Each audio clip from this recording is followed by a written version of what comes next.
बड़ा closely cover करवाया है। आप हमारे दर्शकों के साथ क्या शेयर करना चाहते हैं वीरेन जी? देखिए, इतने बच्चों की मौत के बाद तो हर आदमी का एक ही सवाल है कि इसका जिम्मेदार कौन है।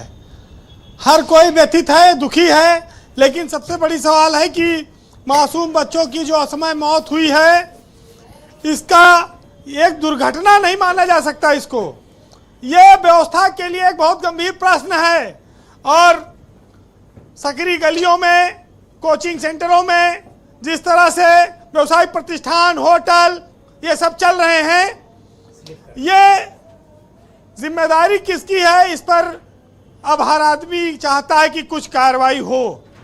सब सोए ना पड़े रहें, कुछ लोग जाग जाएं, क्योंकि ये सरकार की नाक के नीचे है, लखनऊ में है। ये कोई लखनऊ से दूर किसी दूसरे जिले में नहीं है। विकास नगर की मरीन बस्ती में अग्निकांड हुआ, चारबाग के होटल में अग्निकांड हुआ, और जुगाड़ तंत्र से वो होटल बने रहे, खड़े रहे। लेवाना होटल में 4 लोग मरे थे, अग्निकांड हुआ था लखनऊ में। इसी लखनऊ में 2022 में आपने दिल्ली की घटना देखी, नोएडा में एक नौजवान युवराज मेहता पानी में डूब के मर गया था। आज लखनऊ के कोचिंग सेंटर में 15 से ज़्यादा बच्चे मौत के घाट पर उतर गए हैं। जिस बिल्डिंग पर ये आज आग लगी है, ऐसी जानकारी आ रही है कि ये Rameswaram institute of technology management के जो मालिक हैं वीरेंद्र शुक्ला, सुरेंद्र शुक्ला, ये उनकी बिल्डिंग है और उनके नाम पर इसका नक्शा पास हुआ था, लेकिन नक्शे के विपरीत ये बिल्डिंग बनाई गई है। एग्जिट का रास्ता नहीं था। सबसे बड़ा सवाल यही है जिसकी वजह से बच्चे बाहर नहीं निकल पाए। और ये बात एलडीए को आज पता चली होगी कि नक्शे के खिलाफ बने। घूस खा खा के जब पेट हांडिया जैसे हो गया होगा, तब आज इन्हें याद आया होगा कि आज मानचित्र के खिलाफ बना है। ब्रजेश जी, एक एलडीए के पास कितनी फोर्स है? एक एलडीए सील करके आता है, अंदर अंदर पुलिस काम करा देती है, थाना पैसा लेता है, स्लैब का पैसा एलडीए भी लेता है, पुलिस भी लेती है। अच्छा, पर स्लैब है पैसा? पुलिस हर चीज में पैसा लेती है, बिना पुलिस के नहीं बन सकता है। आइडिया नहीं। जब एलडीए लिख कर देता है कि इन्होंने सील तोड़कर निर्माण कर लिया, एफआईआर की जाए, तो पुलिस एफआईआर नहीं लिखती है। उस थाने से ये अवैध बिल्डिंगें भी थानों की एक कमाई का बहुत बड़ा स्रोत हैं जब ये बनती हैं। अच्छा, एक कोई कोचिंग आज आग लगी, आज 15 बच्चे मर गए। हम जहां खड़े हैं हजरतगंज में, ऐसी यहां सैकड़ों कोचिंगें हैं जहां पर अगर घटना हो जाएगी तो कई 100 बच्चों की जान आफत में फंस जाएगी। अभी तो ये खाली एक घटना आपके सामने आई है। एक अकेले हजरतगंज जो लखनऊ का हार्ट है, यहाँ पर सैकड़ों कोचिंगें चलती हैं। अगर लोगों को लेवाना की घटना याद हो तो लखनऊ के कोचिंग सेंटरों को भी देख लें। और सबसे पहले जांच, आजकल एक कोचिंग सेंटर जो सबसे ज्यादा तेज चल रहा है, एलन कोचिंग सेंटर। हजारों हजार बच्चे इनके सेंटरों में पढ़ रहे हैं, एलन कोचिंग में। इनकी जांच क्यों नहीं हो रही है? जिस दिन घटना होगी उस दिन तबाही आ जाएगी, तबाही। एलन कोचिंग में इतने बच्चे हैं लखनऊ में खाली, ये कोई मामूली बात नहीं बता रहा हूं आपको। उस दिन संभाले नहीं संभलेगा। ये सरकार के अधिकारी, ये एलडीए किसी के माथे पे डालने से उस दिन छूटेगा नहीं मामला। ये पुलिस, फायर, एलडीए सब पैसा लेके चुप हो जाते हैं, लोगों को मौत के हवाले कर देते हैं। तो क्या ये बात अब मान ली जाए कि इंसानी जान पर घूसखोरी भारी पड़ रही है? जितने बंदे बच्चे जिंदा जले हैं आज उनके माँ बाप भी जल कर मर गए, एक तरह से समझ लीजिए। उनके अरमान मर गए। किसी ने गांव से अपने बच्चे को पढ़ने के लिए भेजा है, कोई अपने जेवर गिरवी रखता है, कोई कर्जा लेता है, तब अपने बच्चों को पढ़ाने के लिए, उनके भविष्य को संवारने के लिए इन कोचिंग सेंटरों की भारी उगाही को वो पूरा कर पाता है। इन पर कोई कंट्रोल नहीं किया, कितना फीस लेंगे, इनके लिए आज तक सरकार ने कोई कड़ाई से नियम लागू नहीं किया। आज गिरफ्तारी ताला मारो, बुलडोजर चलाओ, जब चलेगा तब देखा जाएगा। जिसकी जान जानी थी चली गई।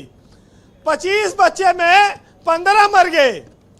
अभी आग से अगर जिसका 30-40% शरीर जल जाता है, उसके बचने की संभावनाएं कम हो जाती है। ट्रू, सही कह रहे हैं। बताइए 10 बचे, 10 में से हॉस्पिटल में कितनी जान जा सकती है?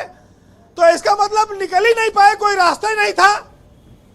छत पे ताला मारे हैं, दरवाजा पतला है, सीढ़ी पतली है, बच्चे कूदे, किसी की रीढ़ की हड्डी टूट गई, कुछ बच्चे तार से लटक लटक के कूदने लगे।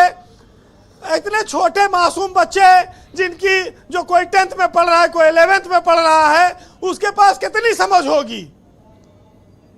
सबके अरमान, सबकी उम्मीदें सब खत्म हो गई। तो ये इतना दर्दनाक है कि हम कहने में खाली लग रहा है कि यह घटना हुई। अच्छा, कह रहे हैं सख्त कार्रवाई करेंगे। अब कार्रवाई ये किन पर करेंगे और किस पर कार्रवाई होती है?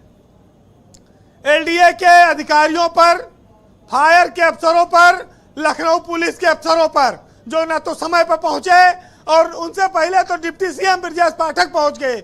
कितने अधिकारी पुलिस के मौके पहुंच ही नहीं पाए थे। क्यों, सीपी वगैरह नहीं पहुंचे थे क्या? ये सब बहुत देर में पहुंचे हैं। अरे, उनसे पहले डिप्टी सीएम ब्रजेश पाठक पहुंचे, एम्बुलेंस लेके पहुंचे। बहुत सारे अधिकारी मौके पर नहीं पहुंच पाए, तमाशा देखते रहे। अब आज ये बातें ये उलाहना देने की नहीं है, ये समाज को कार्रवाई, समाज को परिणाम आप लोग चाहिए। टाइम काट के वीरेंद्र जी को दे दें। जी वीरेंद्र जी कंटिन्यू। देखिए, नहीं सारा नहीं तो मतलब जिनकी बिल्डिंग है उन अनुमति पर लेके क्या देंगे। कार्रवाई हुई, वो बिल्डिंग क्यों तोड़ी जाएगी, उस पर क्या कार्रवाई होती है? मुआवजा 5 लाख दिया गया। जिनके जीवन में अंधेरा छा गया, उनके मुआवजे से कुछ नहीं होगा। उनका बच्चा बर्बाद हो गया, बच्चा चला गया। अब अच्छा, रत्नाकर कह रहे हैं कि शोक प्रकट कर दिया, यही एक्शन है। देखिए रत्नाकर जी, यही तो था ना मतलब जो भी बातें हैं ये संवेदनशीलता की बातें हैं, क्योंकि क्या कहा था उन्होंने? आज शोक, प्रधानमंत्री जी ने शोक व्यक्त कर दिया। जांच। हाँ वीरेंद्र जी कंटिन्यू। देखिए, लोग तो यही कहते हैं, जब माँ बाप रोएंगे कि अब मत रो, वो इतने दिन के लिए ही आया था। लेकिन जिस माँ ने पाला पोसा, जिन पिता ने अरमानों से पढ़ाया बढ़ा किया, उनके लिए ये जीवन भर का दुख है, ये मिटने वाला नहीं है। जी वीरेंद्र जी कंक्लूड करें प्लीज। वो जिनका बेटा मर चुका है, जिनकी बेटी मर चुकी है, वो कभी इस बात को स्वीकार नहीं कर पाएंगे किसी के। देखिए, वो अपना ख्याल नहीं रख सकते, इतने छोटे बच्चे थे। बस इतना जान लीजिए, जो खिलौनों से खेलते थे उनके अंदर समझदारी आ रही थी। वो कोई ऐसे नहीं थे कि बहुत प्रौढ़ नौजवान और मजबूत लोग हों। आप बच्चों की फोटो देखिए, वो बचपन खिलौनों से खेलते हुए बस निकल कर बाहर आए थे। उन्होंने खाना खाया होगा और कोचिंग के लिए वो इस भरी गर्मी में दोपहरी में तैयार होकर आए होंगे। पता नहीं पानी पिया कि नहीं पी पाए, दरवाजा तोड़ते रहे, खटखटाते रहे, पता नहीं निकल पाए कि नहीं निकल पाए। जो बच्चे अपने सामान का ख्याल नहीं रख सकते, वो अपनी जिंदगी कैसे बचाए होंगे, आप इसकी कल्पना करिए। आपने तो बड़ी इमोशनल बात कर दी। यही करुणा है जो वीरेंद्र जी के मन में है ना। मैं चाहता हूँ सबके मन में, ये जो लोग व्यवस्था चलाते हैं ना, उनके मन में ये करुणा जगे, वो एहसास करें, करते ही नहीं। देखिए, हमारे आपके पास क्या दौलत है? गरीबों के पास उनके बच्चे ही उनकी दौलत हैं। उनको अगर कोई लूट रहा है, उनको अगर लूटा जा रहा है, भगवान के वो रूप होते हैं, तो क्या भगवान भी अपना रूप खो रहा है सिर्फ शैतानी ताकत के आगे कि लोग पैसे की खातिर कुछ भी करने को तैयार हैं? जिनका बच्चा चला गया वो क्या सोच रहे हैं, उनके जिनके घर में आज अंधेरा छाया हुआ है? अब सिर्फ माँ बाप यही कह रहे होंगे कि किसी बहाने से लौटा, किसी तरह से लौटा, इसके अलावा कोई रास्ता नहीं। देखिए, ब्रजेश पाठक वहां मौजूद थे, वो कितना रोए हैं। किसी को भी देख के दर्द हो सकता है।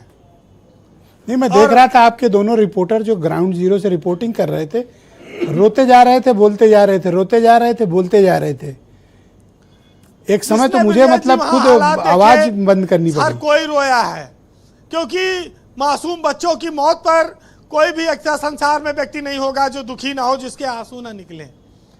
तो ये बहुत दुखद है। बस ऊपर वाला उन परिवारों को दुख सहने की हिम्मत देगा, पता नहीं कैसे देगा, कितने कष्ट में देगा, इसकी कोई आकलन नहीं है। लेकिन समाज के जिम्मेदार लोगों को यह तय करना होगा कि जितने कोचिंग सेंटर चल रहे हैं, अब ऐसी दूसरी घटना ना होने पावे, उस पर बुलडोजर चला दीजिए। जी वीरेंद्र जी, बहुत शुक्रिया आपका, बहुत बहुत धन्यवाद ग्राउंड जीरो से अपना इनपुट, फीडबैक और जो कुछ भी आपने महसूस किया उसे उसी तरह दर्शकों को बताने के लिए बहुत शुक्रिया। मैं देवकी जी आपके पास आता हूं, क्या कोई सबक लिया, जैसा कि चौहान साहब कह रहे थे कि फायर डिपार्टमेंट